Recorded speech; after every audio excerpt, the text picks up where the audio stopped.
युवा राज्यामधून अजय कुमार गाडेकर.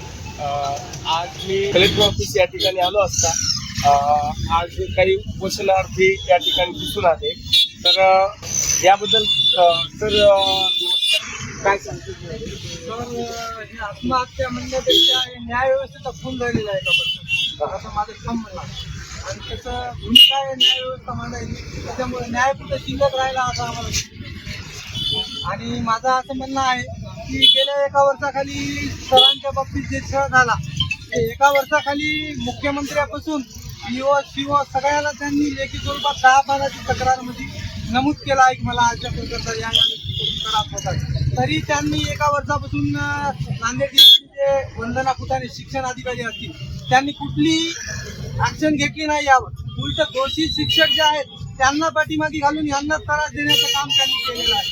आणि याच्यामध्ये सर्वात जास्त जर कोणी दोषी असेल तर हदगाव तालुक्याचे माजी PO जे असतील किशन खोले यांच्या माध्यमातून सगळ्यात जास्त त्यांना त्रास झालेला आहे.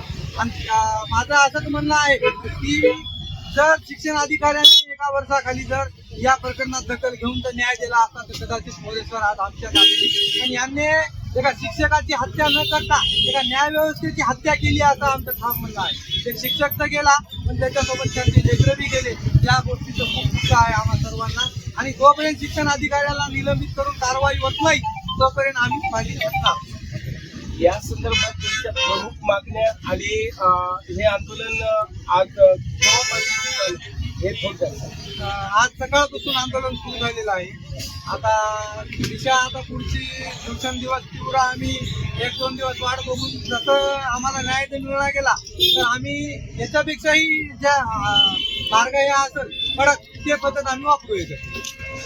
नक्कीच या ठिकाणी आज कॉम्रेड गंगाधर गायकवाड सर पण आहेत आणि पूर्ण कॉम्रेड या ठिकाणी या आंदोलनाच्या ठिकाणी कॉम्रेड लाल सलाम. काय सांगाल तुम्ही? काय कशा पद्धतीनं हे पाठिंबा असेल आपल्याला?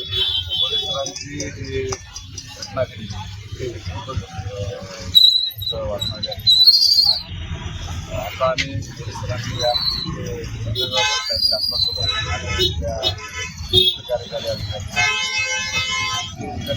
त्याच्यामध्ये शिक्षण अधिकारी यांनी त्यांच्या निर्णयाची दखल घेतली आहे. मग गावातल्या लोकांनी पोलिसांच्या बाजूने आणि काही आंदोलन केलेलं आहे.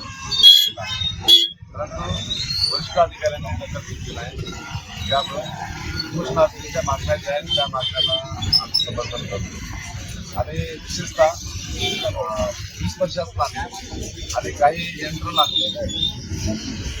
सरांनी आत्महत्या करण्यापूर्वी 2 मुलांचा खून केला असं ते वातावरण निर्माण केलेलं आहे.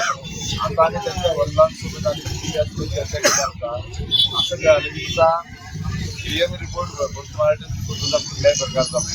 एका आंबेडकरी चळवळीच्या घराण्याला बदनाम करण्याचा घाट या व्यवस्थेला सुरू केला याचा जबाब आम्ही जिल्हा प्रशासनाला आणि पोलीस प्रशासनाला विचारणार आहोत. आणि एकंदरीतच सोसायटीमार्फत चौकशी व्हावी आणि मोरे कुटुंबियांना न्याय मिळावा. आणि कुठेही समजा सवर्ण जातीच्या त्यांच्यावर ॲक्टिव्हिटी दाखल करावी या मागणीला आम्ही समर्थन करतो. गरज महाराष्ट्र या आंदोलनाला पाठिंबा की कुठेतरी एक पॉलिटिशियनच्या जोरावर व राजकारणाच्या जोरावर असं चलत आहे. कुणाच्या तर दबावाखाली शिक्षण व्यवस्था या ठिकाणी चलत आहे असं या प्रकरणामुळं या कारणामुळं या घडलेल्या घटनेमुळं असं आज दिसून येत आहे. नक्कीच सर, धन्यवाद.